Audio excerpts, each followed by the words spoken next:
அனைவருக்கும் இனிய மாலை வணக்கம். யாதுமாகி நின்றாய் சக்தி என்னும் மாதாந்திர தொடர் நிகழ்ச்சியில் இன்று குடும்பத்தில் பெண்களின் பங்களிப்பு என்ற தலைப்பில் நம்முடைய சிறப்புரையாற்ற வந்திருக்கும் நம் சிறப்பு விருந்தினர் முனைவர் எஸ். ஜெனட் வசந்தகுமாரி அவர்களை நம் கலைஞர் நூற்றாண்டு நூலகம் சார்பாக வருக வருக என வரவேற்கிறோம்.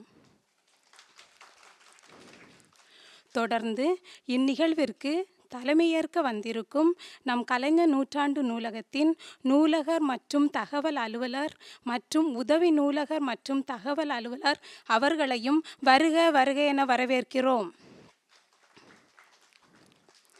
மேலும் இந்நிகழ்வினை சிறப்பிக்க வந்திருக்கும் நூலகர்கள், வாசகர்கள் உள்ளிட்ட அனைவரையும் வருக வருக என அன்போடு வரவேற்கிறோம். சிறப்புரையாளர் பற்றிய அறிமுக உரை. அம்மா அவர்கள் செராம்பூர் செனட்டில் அமைச்சகத்தில் முனைவர் பட்டம் படித்து வருகிறார். இவர்கள் MS செல்லமுத்து அறக்கட்டளை மற்றும் ஆராய்ச்சி நிறுவனத்தின் ஆலோசனை இயக்குநராகவும் உள்ளார். மேலும் 29 ஆண்டுகளுக்கு மேலாக ஆசிரியர் பணி அனுபவம் பெற்றவர். கல்வி விவகாரங்களுக்கான தலைவர், ஆராய்ச்சி குழு உறுப்பினர், சமூக பணிகளுக்கான ஆய்வுக்குழு தலைவர், கல்வி கவுன்சில் உறுப்பினர் மதுரை காமராஜ் பல்கலைக்கழகம், சமூக பணிக்குழு உறுப்பினர் மதுரை, குழந்தைகள் நலக்குழு உறுப்பினர், பாலியல் துன்புறுத்தல் தடுப்பு குழு உறுப்பினர் மதுரை மாவட்ட காவல்துறை. மேலும் பல்வேறு அமைப்புகளிலும் உறுப்பினராக உள்ளார். மேலும் அம்மா அவர்கள் பணி மென்மேலும் சிறக்க கலைஞர் நூற்றாண்டு நூலகம் சார்பாக வாழ்த்துக்களை தெரிவித்துக் கொள்கிறோம். அம்மா அவர்களை சிறப்பு செய்ய நூலகர் மற்றும் தகவல் அலுவலர் அவர்களை அன்புடன் அழைக்கிறோம்.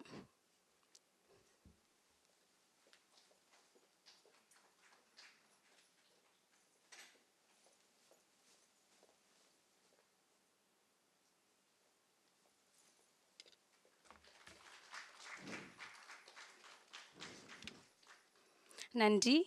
நமது சிறப்பு விருந்தினர் அவர்களை சிறப்புரையாற்ற அன்புடன் அழைக்கிறோம்.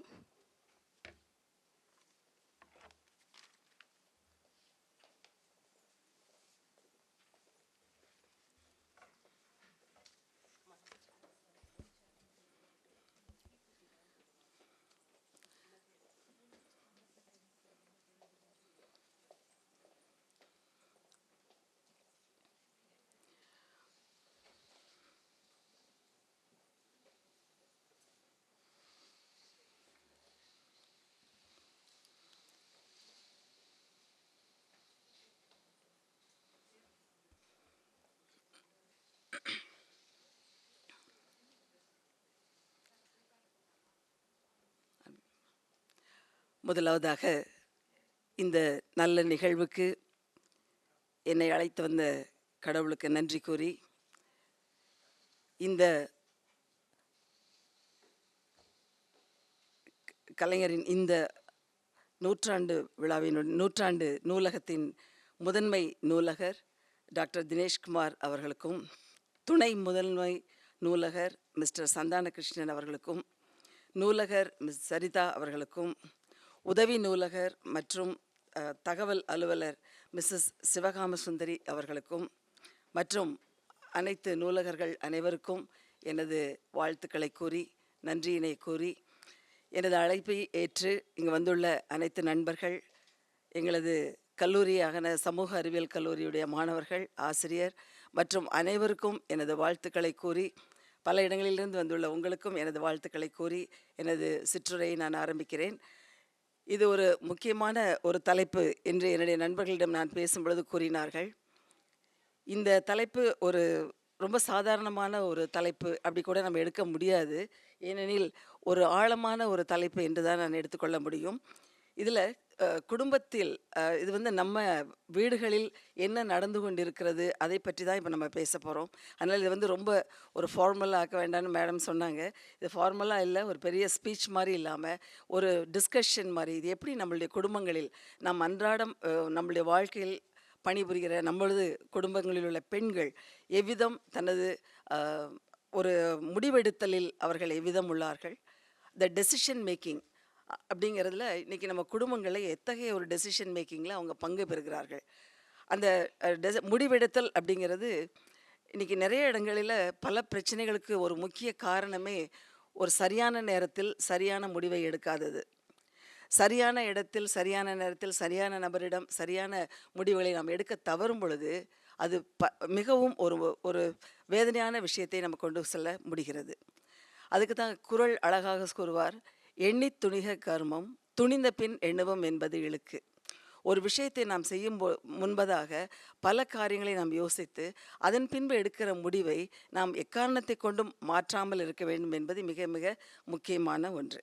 சரி, இப்போது நீங்கள் இந்த முடிவெடுத்தல் அப்படிங்கிறதுல இன்றைக்கி பெண்களுடைய பங்கு என்ன அப்படின்னு பார்த்தீங்கன்னா, முதலாவது வாட் இஸ் டெசிஷன் மேக்கிங் அப்படின்னு நம்ம பார்த்தோன்னா, பல மாற்று வழிகளிலிருந்து விரும்பிய ஒன்றை அடைய ஒரு செயலை தேர்ந்தெடுக்கும் செயல்முறையை குறிக்கிறது.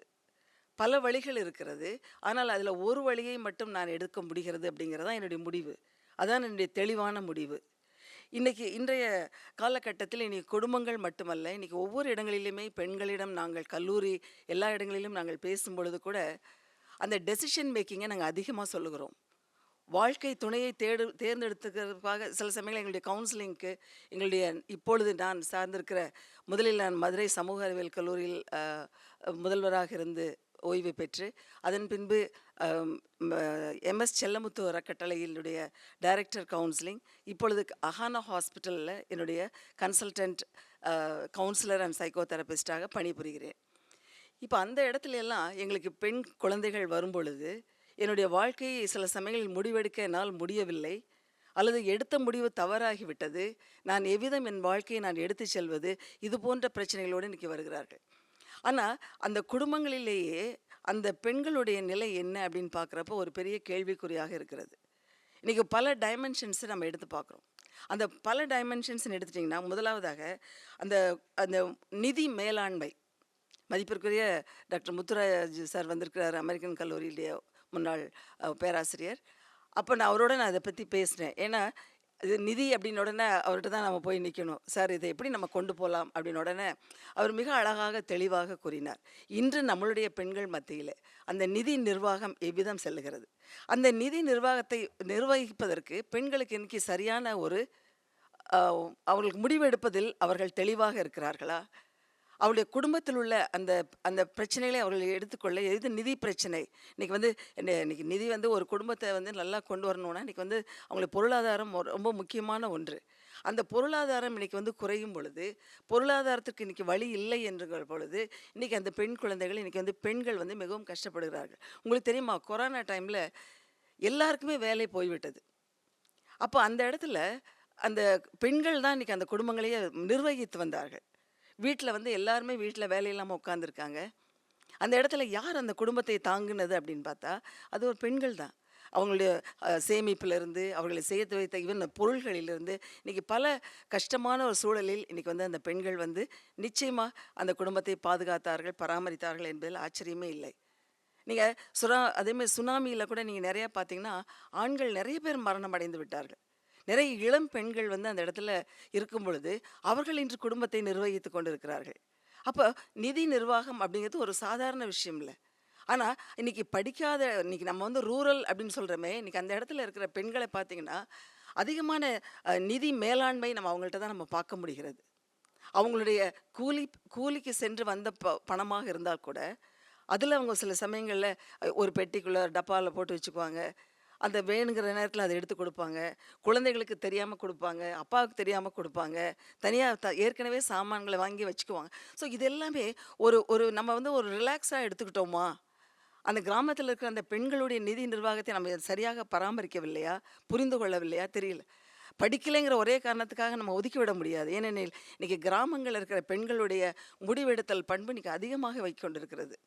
ஒரு எஜுகேஷன் அப்படிங்கிறப்போ நீங்கள் 3 தளங்களில் பார்க்கலாம். இன்றைக்கி ஒரு அடித்தளம் அல்லது நடுத்தர வர்க்கம், அதுக்கு மேலே.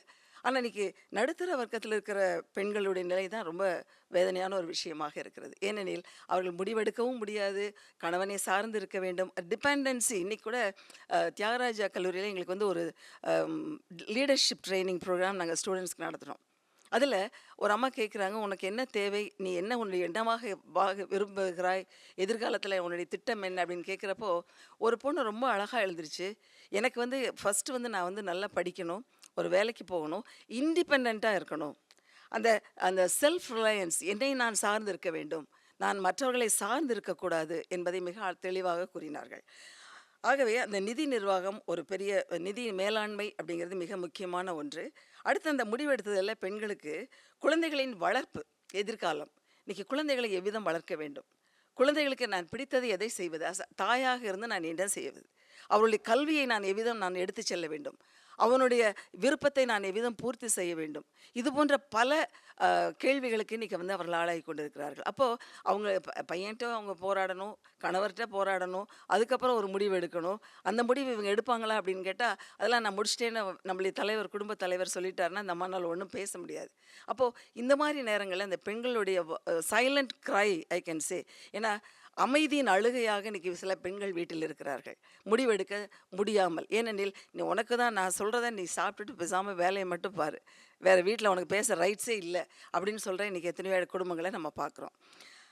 மூன்றாவதாக உடல் நலம். இன்றைக்கி வந்து உடல் நலம் இன்றைக்கி எப்படி இருக்குது, இன்றைக்கி பெண்களுடைய அந்த டெசிஷன் மேக்கிங்கெல்லாம் நம்ம சொல்கிறோம், இன்றைக்கி அந்த உடல் நலம் எப்படி இருக்குது, அவங்களுடைய அவர்களது உடல் நலம் எப்படிங்கிறத விட குடும்பத்தையும் அவர்கள் கண்காணிக்க வேண்டும். குழந்தைகளை பராமரிப்பது, கணவரை, சுற்றாரை, மாமனார், மாமியார் எல்லாரையும் பார்க்குறப்போ இந்த இடத்துல அவங்க ஒரு மல்டி டாஸ்க்குன்னு சொல்கிறோம். நம்ம பல கோணங்களில் அந்த பெண்களுடைய திறமைகளை நம்ம வந்து சில சமயங்களில் கண்டுகொள்வதில்லை. ஏன்னா அதுக்கு வந்து ஒரு பெரிய முக்கியத்துவம் கொடுக்கறதில்ல. எல்லாம் பாட்டியெல்லாம் அந்த காலத்தில் அப்படி தான் பண்ணாங்க, எங்கள் அம்மா அப்படி தான் பண்ணாங்க. நம்ம உடனே கம்பேரிசனுக்கு போயிடுறோம். நீ என்ன பெருசாக பண்ணிட்ட, எங்கள் அம்மா இதை எத்தனை பேர் ஜமாளிச்சாங்க தெரியுமா. அந்த இடத்துல அந்த பெண்ணுக்கு கூட கிடைக்கக்கூடிய அந்த ரெகக்னிஷன் கிடைக்கிறதில்ல, அந்த ஒரு அஃபர்மேஷன், ஒரு பாராட்டுகள் கிடைக்கிறதில்ல. அப்போ அந்த இடத்துல நான் எவ்விதம் என்னை நான் வந்து எடுத்து காட்டிக்கொள்வது, எங்கிட்ட திறமை இருக்குது, ஏன் என்னை யாருமே வந்து ரெகக்னைஸ் பண்ண மாட்டேங்கிறாங்க. அப்போது எனக்குள்ள அந்த தனித்துவத்தை ஏன் மற்றவர்கள் ஏற்றுக்கொள்ள மறுக்கிறார்கள். அப்போது ஒரு யூனிக்னஸ் எல்லார்கிட்டையுமே இருக்குது, ஒவ்வொருவரிடம் ஒரு தனித்தன்மை இருக்குது. அது என்னுடைய மனைவியிடம் இருப்பதை நான் ஏன் ஏற்றுக்கொள்ள முடியவில்லை. அப்போ ஒரு இன்ஃபீரியாரிட்டி காம்ப்ளெக்ஸ் இருக்கா, அல்லது நான் இது மாதிரி பாராட்டி விட்டால் அதை பிடிக்கவே முடியாது அப்படிங்கிற ஒரு கேஷுவலாக சொல்லிட்டு போயிடுறோமா. அதை விடுத்து அந்த பெண்களுக்குள்ள இருக்கிற அந்த வேதனைகள் என்ன, அவர்களுடைய எதிர்பார்ப்புகள் என்ன, அவர்கள் எதை விரும்புகிறார்கள், எதை நோக்கி செல்ல விரும்புகிறார்கள், இதை நம்ம வந்து பார்ப்பதில் நம்ம நிச்சயமாக ஒரு முக்கியத்துவம் கொடுக்க வேண்டும். அதை தொடர்ந்து அந்த கல்வி அப்படின்னு எடுத்திட்டிங்கன்னா, இன்றைக்கி பெண் கல்வி அடுத்தது நமக்கு நிறைய முன்னேற்றங்கள் வந்திருக்கிறது. நிச்சயமாக நம்ம இல்லை என்று சொல்ல முடியாது. அந்த முன்னேற்றங்கள் வந்து எவ்விதம் அதை வந்து நம்ம சேனலைஸ் பண்ணுகிறோமா சரியாக, அந்த படித்த கல்விக்கு சரியான வேலைகள் கிடைக்கிறதா, அந்த படித்த கல்வியோடு அந்த வாழ்க்கை கல்வியையும் சேர்த்து கற்றுக் கொடுக்குறோமா, இன்றைக்கி வந்து வாழ்க்கையை எதிர்கொள்ளக்கூடிய அந்த அந்த அந்த உற்சாகம் அல்லது அந்த வாழ்க்கையுடைய பிரச்சனைகளை எதிர்கொள்ளக்கூடிய அந்த மனநிலைக்கு நம் குழந்தைகளை வளர்க்குறோமா அப்படின்னு பார்த்தா, நீங்கள் ஒரு படிக்காத நீங்கள் கிராமங்களில் கூட சிலர் பார்த்தீங்கன்னா, எங்கள் அம்மா தான் எனக்கு வந்து இன்றைக்கி நிறைய குழந்தைகள் வந்து ஐஏஎஸ்க்கு பல விதமான முன்னேற்றத்துக்கு வந்த குழந்தைகள்கிட்ட ஒரு இன்டர்வியூ எடுத்து பார்த்தாங்கன்னா, எனக்கு உங்களுக்கு யாருன்னா ரோல் மாடல் எங்கள் அம்மாம்பாங்க. அப்பான்னு சொல்லுவாங்க, இல்லைன்னு சொல்ல, இந்த பெற்றோர்கள்னு சொல்கிறாங்க. ஆனால் அந்த அம்மா ஒன்றுமே படிக்கலையே, என்ன ரோல் மாடல் கொடுத்துருக்க போகிறாங்க.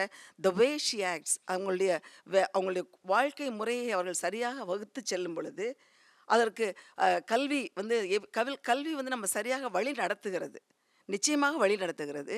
அதனுடைய எதிர்காலத்தை திட்டத்தை அது அழகாக கொண்டு செல்லுகிறது.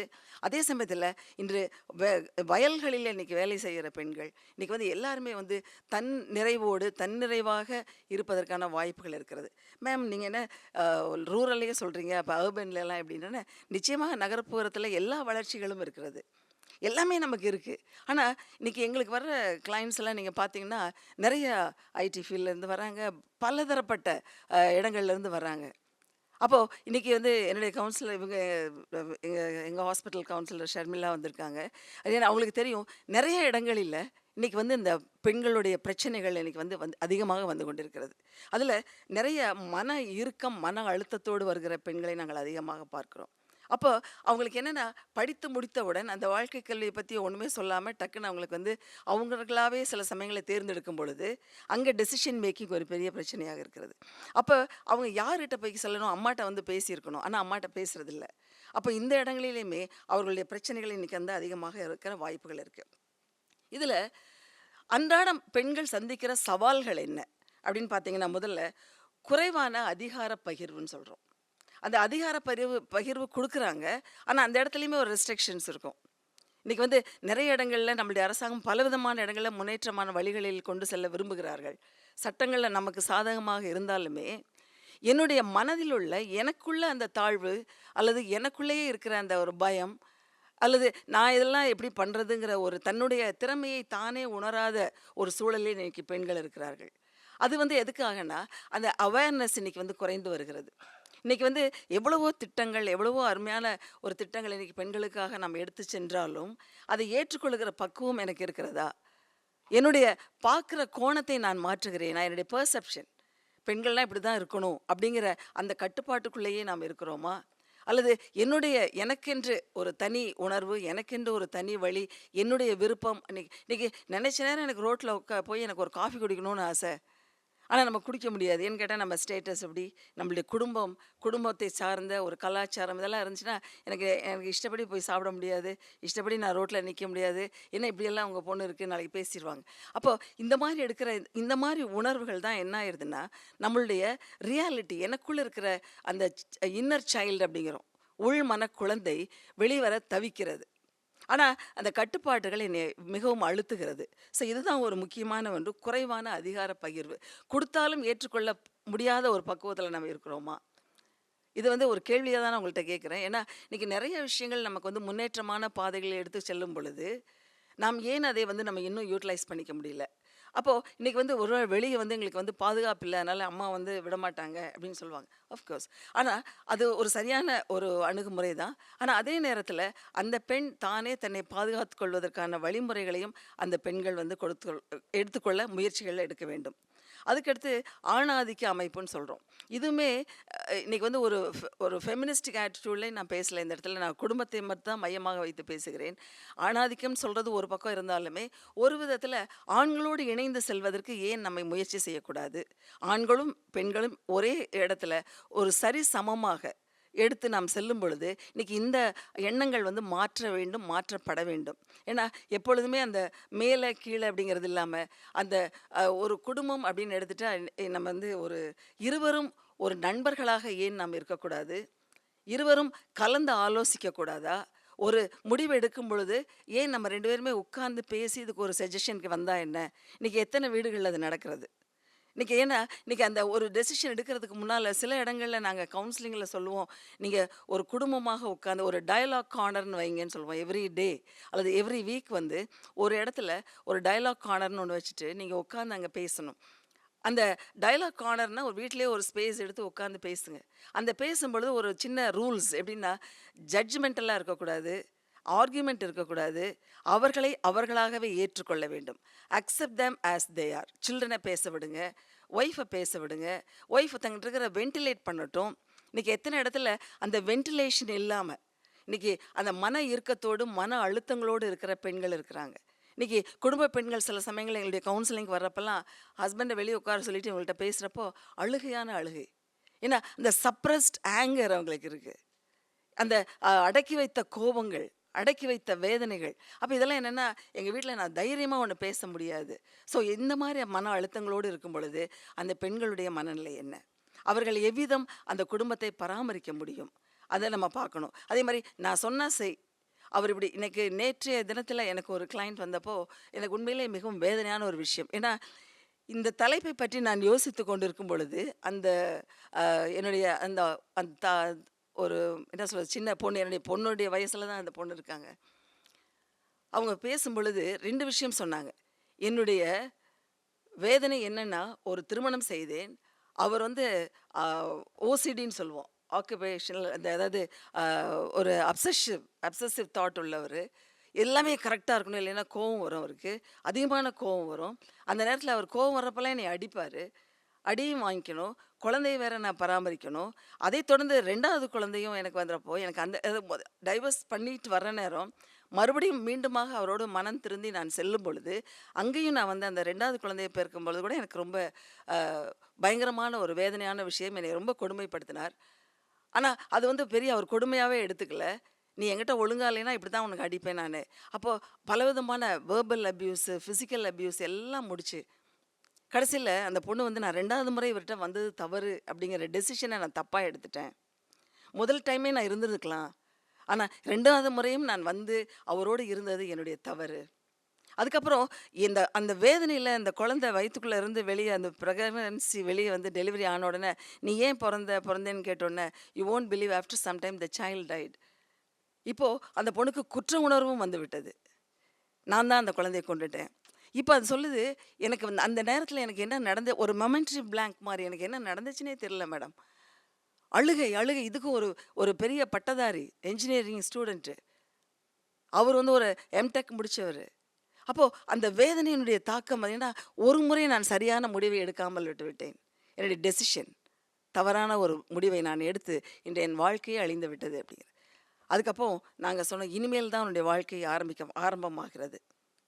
இனிமேல் இதை நீ சவால்களாக எடுத்துக்கொண்டு, இந்த வாழ்க்கையை நீ புதுமுறையாக உங்களுடைய டைமென்ஷன்ஸை மாற்று, உங்களுடைய பெர்செப்ஷனை மாற்று. என்னால் முடியும் அப்படிங்கிற ஒரு தைரியத்தை ஏன் வளர்க்கக்கூடாது அப்படின்னு கேட்ட பிறகு ஒரு 1/2 மணி நேரம் அந்த பொண்ணு அந்த அழுகை எல்லாம் முடித்து அதுக்கப்புறம் ஒரு புத்துணர்ச்சியோடு அவர்கள் அந்த அறையை விட்டு சென்றார்கள். எனக்கு அன்பானவர்களே, இது போன்ற இன்னொன்று அந்த ஊதியம் இல்லாத உழைப்பு இன்றைக்கி நிறைய இடங்கள்ல இருக்குது. நான் நிறைய ஊதியம் எனக்கு வந்து சில சமயங்களில் அந்த பாகுபாடுகளை நம்ம பார்க்குறோம். அதுவுமே அது கிடைச்சா கூட போதுன்னு வர்ற இன்றைக்கி பெண்கள் எத்தனை பேர் இருக்காங்க. இன்றைக்கி வந்து சிங்கிள் பேரண்ட் அப்படின்னு நம்ம சொல்கிறோம். இன்றைக்கி தற்கொலை முயற்சி செய்து இறந்த ஆண்களுடைய குடும்பங்களை இன்றைக்கி நம்ம வந்து பராமரித்து கொண்டிருக்கிறோம். இன்றைக்கி எங்களுடைய அந்த ட்ரஸ்ட்டில் கூட இன்றைக்கி அதற்காகவே ஒரு அமைப்பை ஏற்படுத்தி கம்யூனிட்டி மென்டல் ஹெல்த்தில் இன்றைக்கி இது போன்ற ஒரு அமைப்பை ஏற்படுத்தி அந்த பெண்களுக்கு இன்றைக்கி வந்து வாழ்வாதாரங்களை கொடுத்து கொண்டு இருக்கிறோம். அப்போ அந்த பெண்கள் வந்து தான் வந்து உழைத்து அதன் மூலமாக வருவது என்னுடைய குடும்பத்தை நான் நிர்வாகம் செய்ய முடியுமான்னு அப்போ ஒவ்வொரு பெண்ணுக்குள்ளும் அந்த வேகம் இருக்கிறது. அந்த அந்த அந்த ஸ்பிரிட் என்னால் முடியும் அப்படிங்கிறது அதை ஏன் நம்ம இனம் கண்டு கொண்டு அவர்களை நாம் ஊக்குவிக்கக்கூடாது அப்படிங்கிறது என்னுடைய ஒரு வேண்டுகோளாக இருக்கிறது. ஓகே, இதெல்லாமே நம்ம பாசிட்டிவாக எனக்கு ஒரே ஒரு விஷயம் உங்களோட நான் பகிர்ந்துக்கணும்னு நினைக்கிறேன். ஒரு ஆராய்ச்சி, அதாவது journal of emerging technological and innovation research அப்படின்னு பார்த்தீங்கன்னா, role of women in decision making in the family.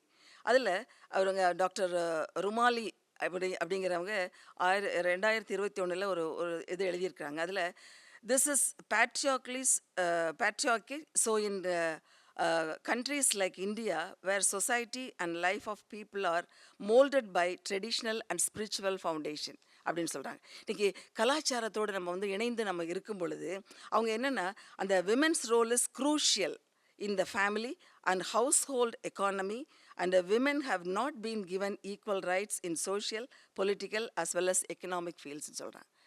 அப்போது இன்றைக்கி வந்து ஒவ்வொரு இடங்களிலும் இன்றைக்கி இந்த ஆராய்ச்சிகள் இன்றைக்கி இது சம்மந்தமாக போய் கொண்டிருக்கு. நம்ம வந்து மேலோட்டமாக ஒரு குடும்பத்தில் அவங்களுக்கு வேணுங்கிற பணத்தை கொடுத்துட்டா போதும் அப்படின்னு நம்ம விடுறதை விட அவங்களுக்கு எப்படின்னா அந்த ஒவ்வொரு இப்போ நீர் மேலாண்மைனா தண்ணி தான் அந்த காலத்தில் பெண்களுடைய மிகவும் ஒரு முக்கியமான அது தண்ணியை எடுத்துகிட்டு வரணும். போய் தண்ணி எங்கிருந்தாவது நான் கொண்டு வரணும். ராஜஸ்தான் மகாராஷ்டிராவில் ஒரு ரிசர்ச் போனதில் பார்த்தா அந்த கணவன் என்ன பண்ணுவார்னா ரெண்டாவது மேரேஜ் பண்ணிக்குவார். அதுக்கு பேரே தண்ணீர் மனைவிகள்னு பேரான். அந்த தண்ணியை போய் எடுத்துகிட்டு வர்றதுக்காகவே இருக்குது. இப்போவும் இருக்குது அந்த கான்செப்ட். அப்போது என்னால் அதை ஏற்றுக்க கூட ரொம்ப கஷ்டமாக இருந்துச்சு. அந்த மாதிரி இன்றைக்கி பெண்களுடைய நிலை குடும்பங்களில் இதற்காகத்தான் அவர்கள் பயன்படுத்தப்படுகிறார்களா அப்படிங்கிறது இன்றைக்கி ரொம்ப ஒரு வேதனையான ஒரு விஷயம். இன்றைக்கி அதே மாதிரி இன்றைக்கி வெளிப்படையாக இன்றைக்கி வந்து நம்ம நிறையா சட்டங்கள் போட்டோம். சைல்டு மேரேஜு குறைஞ்சிருக்கு அல்லது இதெல்லாமே, ஆனால் இன்னும் நடந்து கொண்டு இருக்கிறது. முந்தி வெளிப்படையாக நடந்துச்சு, இன்றைக்கி உள்ளே நடக்குது. இன்றைக்கி ஒரு கம்பல்ஷன் இருக்குது. அப்போது பெண்களுடைய முடிவெடுப்புகளை வந்து இன்றைக்கி நம்ம என்ன பண்ணுறோன்னா அதுவே இன்றைக்கி ஒரு ஆணவ கொலைகளாக மாறுகிறது. இன்றைக்கி எத்தனையோ இடங்களில் இன்றைக்கி குடும்பங்கள் தவித்து கொண்டிருப்பதை நாம் உணர்கிறோம். அதுக்கடுத்து இந்த ஒவ்வொரு இடத்துலையுமே ஈவன் இந்த பெண்களுடைய அந்த சம்டைம்ஸ் கொரோனா இதெல்லாமே முடிஞ்ச டைமில் கூட பார்த்திங்கன்னா ஜெர்மனில் இதுக்காகவே ஒரு ஹோம்ஸ் ஆரம்பித்தாங்க. ஏன்னா அவ்வளவு டிப்ரெஷன் விமெனுக்கு அவங்களுக்கு தனியாகவே அவர்களுக்காக பராமரிப்பதற்கென்று அவர்கள் ஆரம்பித்தார்கள் அப்படின்னு பார்க்குறோம். அதுக்கடுத்து இன்றைக்கி உலக போர் அப்படின்னா ஒரு 3 கண்ட்ரி தான் நமக்கு நல்லா இப்போ தெரியுது. ஆனால் இன்றைக்கி கிட்டத்தட்ட சின்ன சின்ன கண்ட்ரிகளில் இன்றைக்கி ஒரு 50 கண்ட்ரீஸில் இன்றைக்கி சண்டைகள் நடந்து கொண்டே இருக்கிறது, போர் நடந்து கொண்டே இருக்கிறது. அந்த குடும்பங்கள் எப்படி இருக்கும்? அந்த பெண்களுடைய மனநிலை எப்படி இருக்கும்? அப்போ அந்த குடும்பத்தில் யார் போனாலும் உயிர் போகிறது தானே. இன்றைக்கி அவர்களுடைய உணர்வுகளுக்கு நம்ம என்ன மதிப்பளிக்கிறோம்? இன்றைக்கி அந்த பெண்களுடைய உணர்வுகள் தானாகவே அழுதுகிட்டு இருக்காங்க. அதை வெளியே சொல்ல ஆள் இல்லை, கேட்க ஆள் இல்லை. இன்றைக்கி அது ஒரு பெரிய பிரச்சனையாக இருக்கிறது. அதே மாதிரி அந்த பாதிப்பு வந்து பெண்களும் குழந்தைகளும் தான். இதில் கரெக்டாக வந்து அவங்க அடிபடக்கூடிய இந்த ஸ்டேஜில் தான் இன்றைக்கி 2 பேர் இருக்கிறாங்க. அதே மாதிரி இயற்கை பேரிடர்னு சொல்கிறோம். இன்றைக்கி வந்து நேச்சுரல் கலாமிட்டிஸில் பார்த்திங்கன்னா பெண்களுடைய பாதிப்பு, அது உங்களுக்கு கஜா புயல் நல்லா தெரியும். அதுலேயுமே வந்து குறிப்பாக வந்து இந்த கன்னியாகுமரியில எல்லாம் பார்த்திங்கன்னா ஆண்கள் நிறைய பேர் இறந்துட்டாங்க. அது நாங்கள் நேரடியாகவே நாங்கள் சென்று பார்த்தோம். அப்போ அந்த இடத்துல அந்த பெண்களுடைய மனநிலை என்ன, குடும்பத்தை எவ்விதம் நிர்வகிப்பார்கள், அப்போ அவர்கள் எடுக்கிற முடிவுகள் என்ன. அப்போது இதில் எல்லாத்துலேயுமே நீங்கள் பார்த்தீங்கன்னா அதே மாதிரி குடிப்பழக்கம் இன்றைக்கி வீட்டுக்கு ஒருத்தர் கூட இல்லாமல் இல்லை, எல்லாருக்குமே அந்த ஒரு ஹேபிட் இருக்குங்கிறப்போ இன்றைக்கி அந்த பழக்கம் வந்து இன்றைக்கி குடும்பங்களை பாதிக்கிறது. என்னங்க காலையில் வேலைக்கு போகணும், வீட்டுக்கு வந்தால் இவர்கிட்ட தண்ணி அடித்து வந்தோன்னா அடி வாங்கணும், அதோடு அவர்களுடைய ஆசைகளை நம்ம நிறைவேற்றணும், அதோடு அடுத்த நாள் வேலைக்கு போகணும், குழந்தைகளை பார்க்கணும். இதே மாதிரி போகும் பொழுது அது ஒரு முடிவு எடுக்கிறதுக்கு அதுக்கு வழியே இல்லை, சாய்ஸே இல்லை. நான் இதுதான் என் வாழ்க்கை, நான் போய் தான் ஆகணும், இதுதான் எனக்கு எங்கள் அப்பா அம்மா, நான் என்ன சொல்கிறது, இதுதான் எனக்கு தலை விதி அப்படின்னு போகிற பெண்கள். இது உங்களுக்கு புதியான விஷயம் கிடையாது, இது உங்களுக்கு எல்லாருமே தெரிஞ்ச விஷயந்தான். ஆனால் நான் உங்கள்கிட்ட மெதுவாக நான் உங்கள்கிட்ட உங்கள்கிட்ட நான் மன்றாடி கேட்டுக்கொள்வது, இதில் பெண்களுடைய முடிவை எப்படி எடுக்கிறது, ஹவு டு டேக் டெசிஷன். என்னுடைய சில சமயங்களில் நாங்கள் டெசிஷன் மேக்கிங்கை பற்றி நாங்கள் சில செஷன்ஸ் எல்லாம் எடுத்துகிட்ருப்போம் லைஃப் ஸ்கில்ஸ்லாம். அப்போ சொல்லுவோம், அதில் ஒரு ஒரு ஒரு பிரச்சனையை வந்து அதன் மூலம் வருகிற நன்மை தீமைகளை எல்லாம் எடுத்துக்கோங்கள், அதில் எது அவங்களுக்கு பிடிக்குமோ அதில் அவங்க எடுக்கட்டும். டெசிஷன் மேக்கிங், அந்த செல்ஃப் டிட்டர்மினேஷனுக்குள்ளே கொண்டு வருவோம்.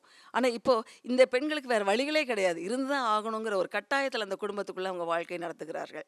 அதே மாதிரி இன்றைக்கி 70% எனக்கு வந்து விவசாய குடும்பத்தில் இருக்கிற பெண்களை நம்ம வந்து கட்டாயமாக பார்க்க வேண்டும்.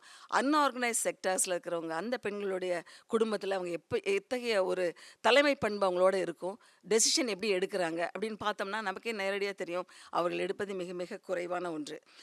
அதுக்கடுத்து நீங்கள் பார்த்தீங்கன்னா அந்த உங்களுடைய இப்போது அது போடலாமா, ஒரு சின்ன ஒரு கைட்லைன்ஸ், ஏன்னா நமக்கு டைம் ரொம்ப குறைவாக இருக்கிறனால இதை மட்டும் பவர் பாயிண்ட்ஸ் காட்டிடுறேன். ஏன்னா நிறைய பேர் நீங்கள் நிறைய எஜுகேட்டட் குரூப் கொஞ்சம் இது நமக்கு வந்துட்டுருக்கிறதுனால இதை வந்து ஈஸியாக நீங்கள் பார்ப்பீங்க. சாரி, நான் இங்கிலீஷில் கொடுத்துட்டேன். இதில் இந்த சேலஞ்சஸ் அப்படின்னு பார்த்தீங்கன்னா, this is a decision making, the process of identifying an issue or goal, gathering information, evaluating various alternatives and selecting the best course of action to achieve a desired. இதுதான் நான் உங்கள்கிட்ட முதல்ல சொன்னேன், சரியான விஷயங்களை நம்ம சரியாக எடுத்துக்கொள்வது. அடுத்து இதுதான் இன்றைக்கி இந்த ஏரியாஸில் தான் நம்ம வந்து இன்றைக்கி பேசணும். நேரம் இல்லை, உங்களுக்கு வந்து இதை மட்டும் நீங்கள் எடுத்துக்கோங்க. இதுதான் நம்ம பேசணும். இது வந்து நீங்கள் தொடர்ச்சியாக இதை பற்றிய விஷயங்களை நீங்கள் வந்து எடுத்துக்கொண்டால் நல்லது. ஏன்னா social cultural barriers, economic challenges, educational and awareness gaps, family dynamics and pressure, இதுதாங்க மெயினாக நான் பேசணும்னு பார்த்தேன். ஏன்னா அந்த ஃபேமிலி டைனமிக்ஸில் இன்றைக்கி பெண்கள் வந்து இன்றைக்கி ஸ்ட்ரெஸ்ஸுக்குள்ளே வர்றாங்க, ஆன்சைட்டி இன்றைக்கி நிறையா இருக்குது. அவங்க வந்து சில பெண்களுக்கு வந்து பார்த்திங்கன்னா நைட் மேட்ஸ் இருக்குது, நைட் தூங்க முடியல, நைட் எனக்கு என்ன நடக்கும்னு தெரியல, நான் நைட் வந்து அவர்கிட்ட அடிவாங்க. அந்த பெண் நேற்று என்னிடம் பேசும் பொழுது, ராத்திரி எனக்கு மற்றெல்லாம் மறந்துடுச்சு மேடம், இன்றைக்கி நைட் என்ன ஆகுங்கிற பயத்துலேயே நான் நைட் இருப்பேன். அந்த நைட் மேட்ஸ் இன்றைக்கி இருக்குது. இன்றைக்கி வந்து ஒரு சில கோவில்களுக்கெல்லாம் பெண்கள் போய் சாமி ஆடுறாங்க. இது மாதிரி நிறைய இடங்கள்ல இன்றைக்கி வந்து ஒவ்வொரு இந்த தலங்கள் இருக்குது இல்லையா, இறை வழிபாட்டு தலங்கள் எல்லாம் மனதை கொட்டி கொட்டி அழுவது இன்றைக்கி பெண்கள் தான். இதுக்கு வந்து அவங்களுக்கு சில சமயங்களில் ஹிஸ்டரிக்கல் இதெல்லாம் நம்ம சொல்லுவோம், அந்த கன்வர்ஷன் டிஸார்டர்ஸ் எல்லாம் இன்றைக்கி நிறையா வருதுன்னா மன அழுத்தங்கள். யார்கிட்ட போய் நான் சொல்கிறது? நான் வந்து ஒரு இடத்துல மாட்டிக்கிட்டேன், என்னால் முடியல, இன்லாஸுடைய பிரச்சனை ஒரு பக்கம், என்னுடைய ஃபேமிலிக்குள்ளே நான் வந்து எங்கேயுமே எனக்குன்னு ஒரு ஸ்பேஸே இல்லை, நான் வந்து அழுத்தம் என் மன அழுத்தம் அதிகமாக இருக்கிறதுன்னு சொல்கிறாங்க. அந்த டைனமிக்ஸ் ப்ரெஷர் இன்னும் நிறையா இருக்குது. பிகாஸ் சைக்கலாஜிக்கல் இஷ்யூஸ்ன்னு எடுத்திங்கன்னா விமனுக்கு இன்றைக்கி அவ்வளவு இருக்குது. அத்தனையும் மீறி அவங்க வாழ்க்கையில் முன்னேறணும், ஒரு வெற்றி நடை போடணும் அப்படின்னா நிச்சயமாக இது யாருடைய பொறுப்பு? அதை தான் நம்ம இறுதியாக பார்க்குறோம். அடுத்து சைக்கலாஜிக்கல் ஹேசார்ட்ஸ். இன்றைக்கி வந்து எத்தனை இடங்களில் மன அழுத்தத்தில் மன நோயினால் பாதிக்கப்பட்டிருக்கிற பெண்கள் இருக்காங்க. இன்றைக்கி அவர்களை பராமரிப்பதற்கு கூட இன்றைக்கி வந்து ஆட்கள் இன்றைக்கி வந்து ரெடியாக இல்லை. முதியோர்களுக்கு இன்றைக்கி என்ன பிரச்சனை, இதெல்லாம் நீங்கள் பார்க்குறப்ப அந்த அந்த ஃபேமிலி டைனமிக்ஸ் எங்கே போச்சு? அப்போ குடும்பம் இன்றைக்கி வந்து சிதைந்து கொண்டு வருகிறது. நான் okay sir, thank you. So here psychological hazards அப்படிங்கிறது இன்றைக்கி நிறையா இருக்குது. இன்றைக்கி பெண்களுடைய மன அழுத்தங்கள் இன்றைக்கி அதிகமாகிட்டே இருக்குது. அவங்க மட்டும் இல்லை, அந்த குடும்பத்தில் இருக்கிற யங்ஸ்டர்ஸ் கேர்ள்ஸுமே இன்றைக்கி வந்து அவர்களாக சில முடிவுகளை எடுக்க முடியாது. எல்லார்ட்டையும் கலந்து ஆலோசித்து தான் அவங்க கேட்டாகணும். ஏன்னா வேறு வழியே கிடையாது. They are not very much அவங்க இண்டிபெண்ட்டாக போகிறதுக்கு விடுவதும் இல்லை. அப்போ என்ன ஆகுதுன்னா அவங்கள சப்ரஸ் பண்ணி உனக்கு தெரியாது அப்பாட்ட கேளு, உனக்கு தெரியாது நீ இவங்களை கேளு, அண்ணனை கேளு. இதே ஒரு பெண் என்னுடைய ரிசர்ச்சில் life satisfaction among aged women அப்படின்னு நான் எடுத்ததில் ஒரு 50 முதியோர் இல்லங்களை சென்று நான் பார்த்தேன். அதில் அந்த பெண்களுடைய நிலையை நீங்கள் பார்த்தீங்கன்னா அப்படியே வேதனையாக அவங்க இந்த ட்ரை ஐஸ்ன்னு சொல்லுவோம் இல்லையா, அந்த கண்ணிலேருந்து கண்ணீர் வரும். அவங்கள்ட்ட நான் கேட்குறப்போ உங்களை பற்றி தெரிஞ்சுக்கலாமா அப்படின்னு கேட்டால், என்னம்மா காலம் முழுசும் நாங்கள் கல்யாணம் பண்ணி எங்களை சின்ன வயசுலேயே கொடுத்துட்டாங்க, குழந்தைகளை பெற்றோம், ஒரு மெஷின் மாதிரி எங்களை வச்சுட்டாங்க. அப்புறம் என் கணவருக்காக நான் செய்து கொண்டு இருக்கிறேன் அவருடைய பணிகளை. அதுக்கடுத்து நான் எங்கே வரேன், என்னுடைய மகன், அதுக்கப்புறம் இப்போ மருமகள் வந்துட்டாங்க, இப்போ நான் மகன் வீட்டில் இருக்கேன். அதாவது கணவர் மனைவி இறந்துட்டு கணவர் மட்டும் இருந்தால் கூட ஒன்றும் பிரச்சனை இல்லை. ஏன்னா கணவர் இறந்த பிறகு மனைவி உயிரோடு இருக்கும் பொழுது அது வந்து மகன் வீட்டில் வச்சுக்குவாங்க. அப்போ கிச்சனில் தான் அந்த அம்மா இருப்பாங்க. அப்புறம் சக்கையாக எங்களுடைய எனர்ஜி எல்லாம் அவங்க எடுத்துகிட்டு இப்போ நான் ஹோமில் இருக்கேன். இன்றைக்கி இதுதான் என்னுடைய பெண்களுடைய நிலை. அப்போ அத்தகைய இடங்களில் அவங்களுடைய வேலை இன்றைக்குமே முந்தா நாள் கூட நான் ஒரு ஹோமுக்கு போயிட்டு வந்தேன். அப்போ கூட அந்த பெண்கள் வந்து அழுகிற நிலை இது ரொம்ப வேதனையான விஷயம். அதனால தான் பெண்களை மையப்படுத்தியே என்னுடைய அந்த ரிசர்ச் நான் பண்ணியிருந்தேன். அடுத்து ரூரல் வர்சஸ் அர்பன், அதான் நம்ம எவ்வளோ நேரம் பேசணும். இப்போ அந்த நகர்ப்புறம் அந்த இன்றைக்கி கிராமப்புறங்களில் இருக்கிற பெண்கள் இன்னுமே அந்த ஒரு ஒரு ரொம்ப போல்டாக இருக்காங்க. ஆனால் நம்மளால் இருக்க முடியல. நம்ம என்ன கேட்டால் நான் வந்து ஹையர் ஸ்டடீஸ் எல்லாம் முடிச்சிருக்கேன், இன்றைக்கி நான் அப்ராடில் வேலை பார்க்குறேன், எங்கேனாலுமே இதுதான் எங்களுக்கு. ஆன்லைனில் சில அப்ராடு கிளைண்ட்ஸ்கிட்ட பேசுகிறப்போ இதே தான் அங்கே வருது. அந்த பெண் அங்கிருந்து அழுகிறார்கள். இங்கிருந்து அழுது போய் இப்போது நான் வந்து அமெரிக்காவிலேருந்து அழுகிறேன், ஸ்வீடன்லேருந்து அழுதுட்டுருக்கேன். இன்றைக்கி ஸ்வீடனில் எனக்கு வழி தெரியல, எனக்கு வேறு எங்கேயும் போய் பழக்கம் இல்லை, இங்கேயும் நான் இந்த சிறைச்சாலைக்குள்ளே தான் இருக்கிறேங்கிற ஒரு அங்கே கூட டெசிஷன் மேக்கிங் முடியலைங்க. இன்றைக்கி அவ்வளவு பணம் அவ்வளவு செலவு பண்ணி அம்மா அப்பா படிக்க வச்சு அனுப்பிச்சாலுமே அந்த முடிவெடுத்தலில் தவறுகிறார்கள் அந்த இடத்துல. அடுத்து கான்சிக்வன்சஸ் இன்றைக்கி குழந்தைகள் இன்றைக்கி பிரச்சனைகள் மாட்டுகிறார்கள். இன்றைக்கி குடும்பங்கள் சிதைந்து கொண்டு வருகிறது. ஏன்னா ஒரு பெண் அந்த இடத்துல ஒரு தன்னுடைய அசர்ட்டிவாக இருக்க பழகிக்கணும். நான் வந்து எதுவாக இருந்தாலும் உறுதியாக நான் நிற்க வேண்டும். ஒரு டெசிஷன் எடுத்தனா அதில் நான் நிற்கணும். அந்த டெசிஷன் எடுத்துகிட்டு மறுபடியும் நான் மாறக்கூடாது. அப்போ அந்த டெசிஷன் எடுக்கிறதுக்கு நான் என்னை மனநிலை சரியாக இருக்கிறதா? அப்போ சிலர் சொல்லுவோம், நாங்கள் அந்த அசர்ட்டிவ்னஸை பற்றி சொல்கிறப்போ சப்மிசிவ். சிலர் வந்து எது எடுத்தாலும் மற்றவங்கள சார்ந்தே இருக்கிறது, டிபெண்டன்சி. அப்போ சப்மிசிவாக இருக்கக்கூடாது, பேசிவாகவும் இருக்கக்கூடாது. வாழ்க்கைனா என்னத்தை வாழ்ந்து அப்படிங்கிற அந்த தாட்டும் பெண்களுக்கு இருக்கக்கூடாது. அக்ரெசிவாகவும் இருக்கக்கூடாது. ஏன்னா அந்த பெண் அந்த குடும்பத்தை நிர்வகிக்கும் பொழுது ஒரு அன்பான உணர்வோடு செல்கிறார்களா அப்படின்னு நம்ம பார்க்குறோம்.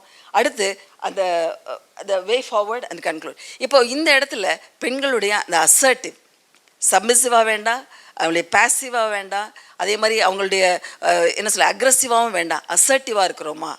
நீங்கள் அசர்ட்டிவாக இருக்கும் பொழுது even the way of walk, நீங்கள் நடக்கிறது விதத்திலே கண்டுபிடிச்சிடலாம். அந்த டைரக்ட் ஐ கான்டாக்ட் இருக்கா?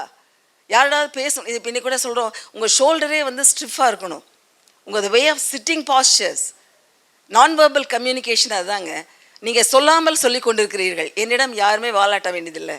ஒன்றும் இல்லை, ஒரு இடத்துல நீங்கள் வந்து யாராவது உங்களை பார்த்து இந்த சுடிதார் உங்களுக்கு அழகாக இருக்குது, நீங்கள் நல்லா இருக்குன்னு சொன்னால் என்ன சொல்லுவீங்கன்னா, உடனே எனக்கு அதெல்லாம் ஒரு கடினமான வார்த்தைகள் சொல்லாமல் நீங்கள் நேரடியாக பார்த்து தேங்க்யூன்னு சொல்லி பாருங்கள். அதற்கு உங்களை பற்றி ஒரு நல்ல ஒப்பீனியன் தான் உங்களுக்கு வரும். அப்போ பெண்கள் நீங்கள் வீடுகளில் ஆகட்டும், உங்களுடைய தாய் ஆகட்டும், நீங்கள் யாராக இருந்தாலுமே நான் முதல்ல உறுதியான மனநிலையோடு இருக்கிறேன்னா, அப்படி இருந்தாலும் இன்றைக்கி நிறைய விஷயங்களை, நிறைய பிரச்சனைகளை நம்ம வந்து சந்தித்து வருகிற பிரச்சனைகள் வராது. அப்போ அந்த இடத்துல நான் வந்து ஸ்ட்ராங்காக அப்போ நீங்கள் எப்போ ஸ்ட்ராங்காக இருப்பீங்கன்னா, 2 சைடும் நான் என்னுடைய கல்வியை நான் சரியாக எடுத்துக்கொள்ள வேண்டும். என்னுடைய கல்வி மட்டுமல்ல, நானாகவே என்னை நான் பராமரித்து கொள்ளக்கூடிய அந்த பக்குவம் எனக்கு இருக்கிறதா?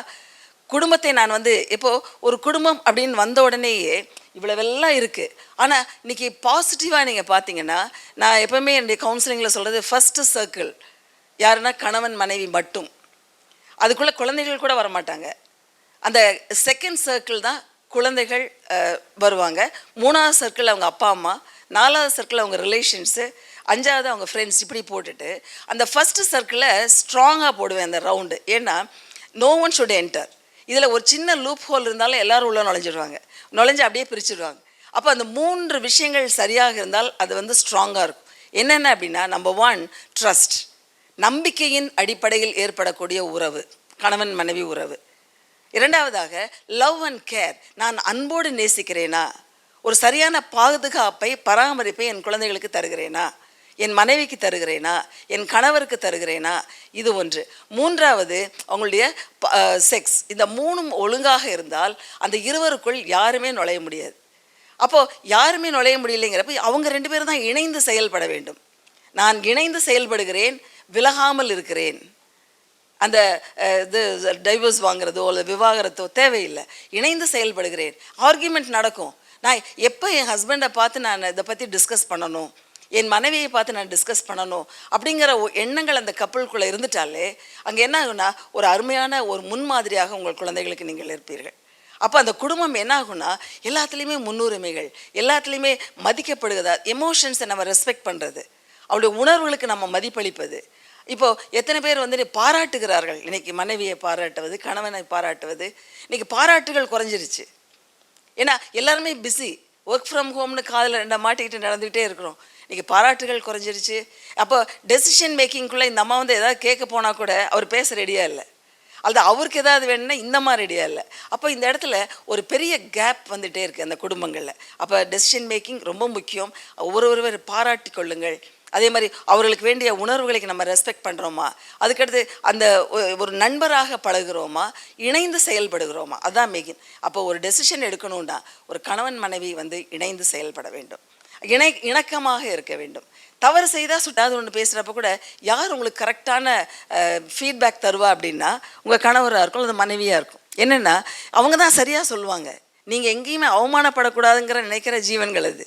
அப்போது அந்த மாதிரி நான் என் மனைவிகிட்ட பேசுகிறேன்னா, என் கணவர்கிட்ட பேசுகிறேன்னா, அப்போ அதுக்கு எது தடையாக இருக்கிறது? என்னுடைய அந்த செல்ஃப் ரெஸ்பெக்டா, அல்லது என்னுடைய இன்ஃபீரியாரிட்டி காம்ப்ளெக்ஸா, அல்லது எங்கிட்ட இருக்கிற ஈகோவா? இதெல்லாம் நம்ம வந்து பார்க்கும் பொழுது நிச்சயமாக இந்த டெசிஷன் மேக்கிங்கில் பெண்களை ஊக்குவிக்கிறது. இங்கே வந்துள்ள அனைவரிடம் நான் கேட்டுக்கொள்வது, குடும்பங்களில் பெண்களை ஊக்குவிக்க வேண்டும். அந்த உங்கள் ஊக்கம் வந்து ஏதோ அவங்கள்ட்ட நம்ம வந்து போனால் போதுன்னு கொடுக்க தேவையில்லை. ரெஸ்பெக்ட், அவ்வளோதான். நீங்கள் எனக்கு கொடுக்குற மரியாதையை கொடுங்க போதும்.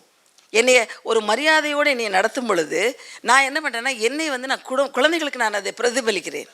குழந்தைகளுக்கு அந்த மரியாதையை நான் கற்றுக் கொடுக்கிறேன்.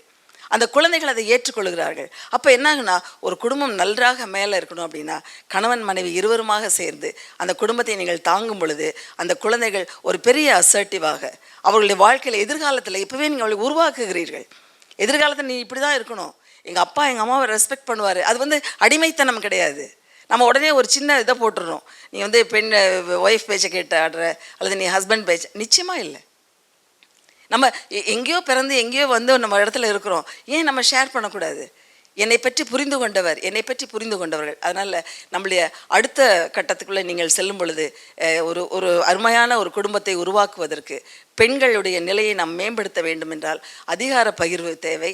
அந்த முடிவெடுத்தலில் அவர்கள் முக்கிய பங்கு வகிக்க வேண்டும். தனக்குரிய தானே ஏற்றுக்கொள்ளக்கூடிய பக்குவம். இறுதியாக ஒரே ஒரு சின்ன இது சுகி சிவம் சொல்லியிருக்காரு ஒரு இதில். ஒரு 2 அரசர்களுக்குள்ளே ஒரு சண்டை தெரிஞ்சிருக்கும் நினைக்கிறேன். 2 பேருக்கு ஒரு சண்டை ஏற்பட்டது. அதில் ஒரு அரசன் வந்து ஒருத்தரை வந்து தோற்கடித்து விட்டார். அப்போ அந்த அரசன் வந்து ஒரு ரொம்ப இன்டெலிஜென்ட் பர்சன் அவர். அதனால இவர் வந்து அவரை கொல்லலை. ஆனால் அவர் கேட்குறாரு, நீங்கள் உங்களுடைய அந்த ஞானத்தின் மூலமாக எனக்கு வந்து ஒரு உதவி செய்யணும் அப்படின்னு. நான் விரும்புகிற ஒரு பெண் கேட்டாங்க. பெண்களுக்கு மிகவும் பிடித்தமான எதுன்னு நீங்கள் கரெக்டாக சொல்லிடுங்க, உங்களை கல்யாணம் பண்ணிக்கிறேன்னு சொல்கிறாங்க. இவருக்கு ஒரே குழப்பம், என்ன பிடிக்கும் அப்படின்னு தெரியல அவருக்கு. ஏன்னா எதை சொன்னாலும் ஏதாவது ஒரு பிரச்சனை வந்துடுமேன்ட்டு இவர்கிட்ட கேட்குறாரு, நீங்கள் எனக்கு ஏன் அதை சொல்லக்கூடாது அப்படின்னு. இவர் கொஞ்ச நேரம் கேட்டு அப்புறம் இவரும் அவருடைய நண்பர் 2 பேரும் கலந்துட்டு அதுக்கப்புறம் அவர் சொல்லுகிறார், அவர்களுக்கு தேவை எனக்குரிய உரிமையை எனக்கு கொடுங்கள், நீ எடுத்துக்கொள்ளலாம் அப்படிங்கிறத மட்டும் நீங்கள் சொன்னீங்கன்னா, அந்த உரிமை எடுத்துக்கொள், நீ இண்டிபெண்டன்ஸாக இரு அப்படின்னு மட்டும் சொல்லி பாருங்க. என்ன அதை நிச்சயமாக அவர்கள் சொன்னார்கள். உடனேயே அந்த பெண் வந்து இதைத்தான் உங்களிடம் நான் எதிர்பார்த்தேன் அப்படின்னு சொல்லிட்டு அவருக்கு ஒரு பெரிய பரிசை கொடுத்தார். அவருக்காக நம்ம ஒரு கை தட்டிடலாம். ஏன்னா தட்ஸ் ரியலி கிரேட். இன்னைக்கு அந்த உரிமையை நீங்கள் கொடுக்க வேண்டும். உங்களுடைய பெண் பிள்ளைகளுக்கு இப்பொழுதே நீங்கள் கொடுக்கணும். உங்களுடைய மனைவியை நீங்கள் கொடுங்கள். மனைவியை வந்து நேசிப்பது, மனைவியோடு நீங்கள் உங்களுடைய உறவுகளை, அதாவது அவங்கள்ட்ட ஒரு ஃப்ரெண்டாக நீங்கள் பார்க்குறது மிக மிக முக்கியமான ஒன்று. அதனால் இன்னொரு சின்ன டிப்ஸ் என்னென்னா, எங்கேயாவது நல்லா அழகாக அடிக்கடி ஒரு 1 in 2 months ஒரு சின்ன ட்ரிப் போயிட்டு வாங்க. உங்களுடைய ரிலாக்ஸாக இருங்க. அந்த வீக்லி ஒன்ஸ் ஒரு மந்த்லி ஒன்ஸ் அந்த டயலாக் கார்னர்னு ஒன்று வச்சு நீங்கள் உட்காந்து பேசுங்க. குடும்பமாக பேசும்பொழுது அதே மாதிரி முந்தையெல்லாம் நீங்கள் வர வரைக்கும் நான் சாப்பிடாமல் இருப்பேன்னு அப்பா சொல்லுவார், இவங்கெல்லாம் சொல்லுவாங்க. இன்றைக்கி அதெல்லாம் இல்லை. அஃப்கோர்ஸ் உங்கள் வேலை பழு ஐ கேன் அண்டர்ஸ்டாண்ட். அட்லீஸ்ட் ஒரு டின்னராவது நம்ம ஏதாவது ஒரு இடத்துல நம்ம குடும்பமாக இருக்க வேண்டும் அப்படின்னு சொல்லிட்டு அந்த குடும்ப தலைவிக்கு கொடுக்குற அந்த மரியாதையை நீங்கள் கொடுக்கும் பொழுது அந்த தலைவி நிறையா யோசிப்பாங்க. அவங்களுடைய அதாவது இந்த ஒரு நைலான் கயிறுக்கும் ஆஸ்பெஸ்டாஸ் ஷீட்டுக்குரியதான் அந்த ரிசோர்ஸ் விமன் ரிசோர்ஸஸில் ஒன்று சொல்லுவோம், நைலான் கயிறு வந்து ஸ்ட்ராங்காக, ஆஸ்பெஸ்டாஸ் ஷீட் ஸ்ட்ராங்கானா எது ஸ்ட்ராங்காக இருக்கும்? எது இருக்கும்? நைலான். ஏன்னா ஆஸ்பெஸ்டாஸ் டக்குன்னு உடஞ்சிரும். ஏன்னா அவங்க வந்து மேன்லி பவர் தான் அவங்களுக்கு. பட் மென்டல் ரிசோர்ஸஸ், மென்டல் இது வந்து விமெனுக்கு மட்டும்தான் இருக்கும் அப்படிங்கிறத ரொம்ப அழகாக அவங்க இருக்காங்க. அதனால் விமென்கெல்லாம் ஒரு கை தட்டிடலாம் நம்ம. It's really you are all powerful person. இது மட்டும் ஒரு சின்ன ஒரு ஃபியூ மினிட்ஸ் எடுத்துடலாமா? என்னென்னு மட்டும் கிளிப்ஸ் காட்டிடலாமா? ஒரே ஒன்று. இதுதான் இது என்னுடைய இது இன்ட்ரோடக்ஷன். இதெல்லாமே women play a central role in the family.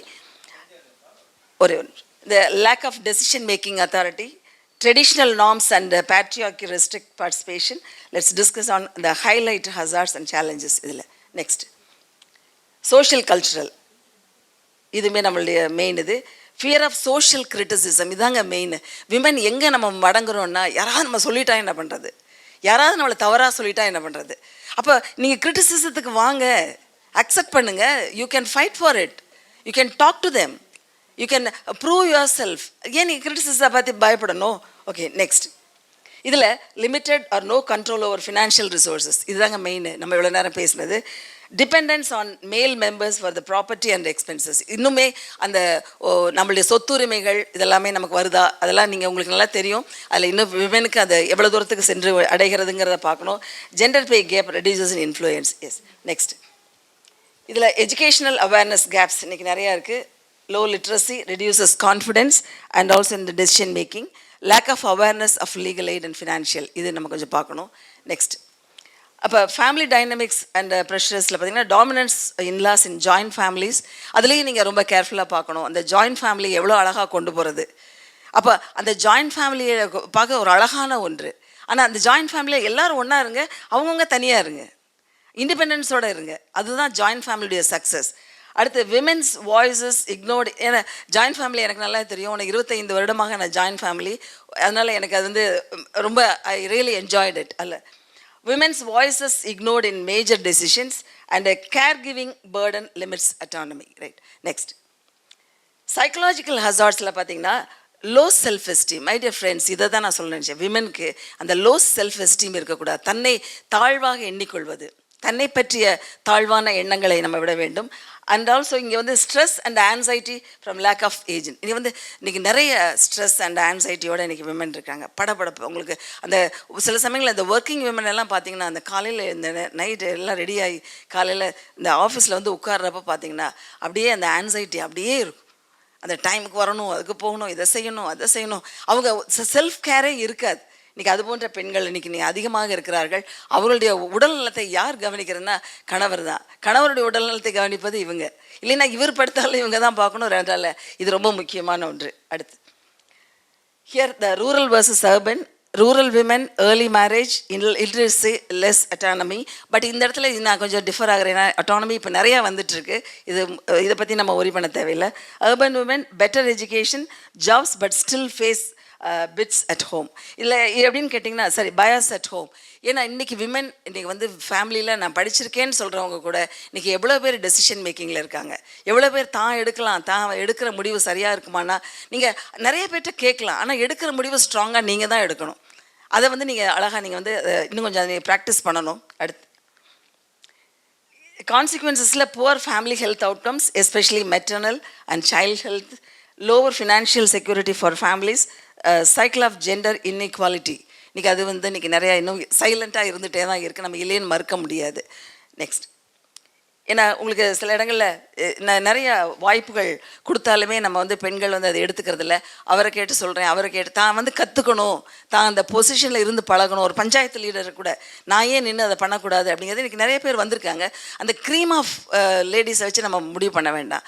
அடிப்படையில் எப்படி இருக்கிறாங்கன்னு நம்ம பார்க்கணும்.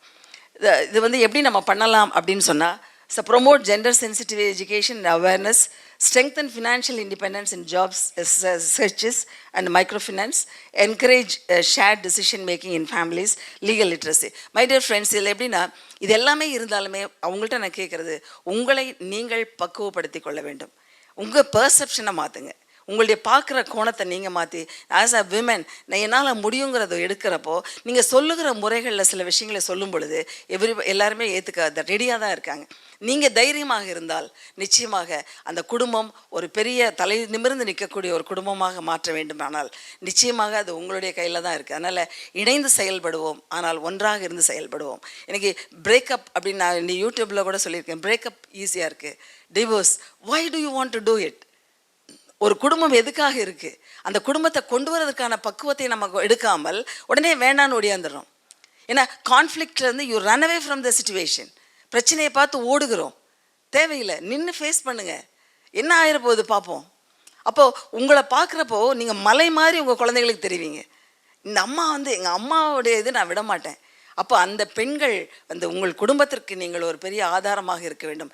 அந்த ஆதாரத்தை நிச்சயமாக நீங்கள் கொடுப்பீர்கள் அப்படிங்கிறது தான் நம்மளுடைய லாஸ்ட்டாக இதுதான் உங்களுடைய லாஸ்ட் இது, how to take your future plan. Next இதில் conclusion, the true family progress needs equal voice for women, women's progress in family progress. My dear friends, this தான் எங்களுடைய டேக் ஹோம் மெசேஜ். நம்மளுடைய ப்ராக்ரஸ் ஒரு குடும்பத்தில் பெண்கள் என்றைக்கு தன்னிச்சையாக அதாவது தன்னிச்சைனா தாந்தோணித்தனமாக இருக்கிறது நான் சொல்லலை, தானாக நின்று தன்னுடைய முடிவுகள் எல்லாரோடும் கலந்து எடுக்கிறார்கள்னா அந்த குடும்பங்கள் நிச்சயமாக ஒரு பெரிய வளமான ஒரு குடும்பமாக மாறும். அந்த வளமான குடும்பங்கள் மாறும் பொழுது குழந்தைகள் உங்களை பார்த்து வளரும் பொழுது அவர்களும் அருமையான ஒரு குடும்பங்களை உருவாக்க முடியும். அந்த குடும்பங்கள் இன்றைக்கி சிதைந்து விடாமல் பாதுகாக்கணும் அப்படின்னா அந்த பெண்களுக்கு நீங்கள் சரியான ஒரு அங்கீகாரம் கொடுக்கும் பொழுது, அந்த பெண்களை நாம் மதிக்கும் பொழுது அந்த பெண்கள் நிச்சயமாக ஒரு பெரிய சமுதாயத்தை உருவாக்கக்கூடிய ஒரு நல்ல எண்ணத்தோடு அந்த பெண்கள் இருப்பார்கள். ஆகவே மீண்டுமாக உங்களிடம் நான் கேட்டுக்கொள்வது, அந்த பெண்கள் முடிவெடுப்பதற்கு நாம் ஏன் வழிவிடக்கூடாது? இது ஒரு பெரிய கேள்வி. இது உங்கள்கிட்ட கேள்விகள் வந்தாலும் நம்ம அதை டிஸ்கஸ் பண்ணலாம். நிச்சயமாக இந்த ஒரு நல்ல வாய்ப்பை எனக்கு கொடுத்தமைக்காக நம்முடைய நூலகத்திற்கு இந்த மனமார்ந்த நன்றியை தெரிவித்துக் கொள்கிறேன். எனக்காக வந்துள்ளாங்க நல் உள்ளங்களுக்கு எனது நன்றி. ஏன்னா பல இடங்கள்லேருந்து நீங்கள் வந்திருக்கீங்க, எனக்கு ரொம்ப மகிழ்ச்சி. நீங்கள் அதே சமயத்தில் உங்களுடைய கருத்து பரிமாற்றங்கள் இருந்துச்சுன்னா இன்னும் நல்லா நம்ம கொண்டு போகலாம். தேங்க்யூ. நமது அன்பான அழைப்பினை ஏற்று நம்மிடையே நல்ல பல கருத்துக்களை மனதோடு பகிர்ந்து கொண்ட நமது சிறப்பு விருந்தினர் அவர்களுக்கு கலைஞர் நூற்றாண்டு நூலகம் சார்பாக நமது நெஞ்சார்ந்த நன்றிகளை தெரிவித்துக் கொள்கிறோம். Thank you ma'am. மேலும் இந்நிகழ்வில் கலந்து கொண்ட வாசகர்கள், பொதுமக்கள் அனைவருக்கும் எங்களது நெஞ்சார்ந்த நன்றிகள். மீண்டும் நாம் மற்றொரு நிகழ்வில் சந்திப்போம். நன்றி.